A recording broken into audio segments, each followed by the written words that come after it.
Delhi CM Kejriwal arrest. Delhi మద్యం కుంభకోణం కేసులో కీలక పరిణామం చోటు చేసుకుంది. ఎట్టకేలకే ఢిల్లీ సీఎం కేజ్రీవాల్ను ఈడీ అధికారులు అరెస్టు చేశారు. దాదాపు 12 మంది అధికారుల టీం ఆయన ఇంట్లో సోదాలు నిర్వహించిన అనంతరం కేజ్రీవాల్ను అదుపులోకి తీసుకున్నారు. దీంతో కేజ్రీవాల్ నివాసం వద్ద హై టెన్షన్ వాతావరణం నెలకొంది. దాదాపు 4 గంటల పాటు కేజ్రీవాల్ను విచారించిన అనంతరం అరెస్టు చేశారు. కాగా మద్యం కుంభకోణం కేసులో ఇప్పటికే ఢిల్లీ మాజీ deputy CM Manish Sisodia, BRS MLC కవితతో పాటు తదితరులను ఈడీ అరెస్టు చేసిన విషయం తెలిసిందే. తదుపరి విచారణ ఎప్పటి వరకు కొనసాగుతుందనేది ఇప్పటికీ స్పష్టం చేయలేదు.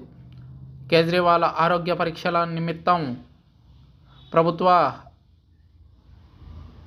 డాక్టర్తో వైద్య పరీక్షలు నిర్వహించి రేపు కోర్టులో హాజరుపరుస్తామని తెలిపారు ఈడీ బృందం.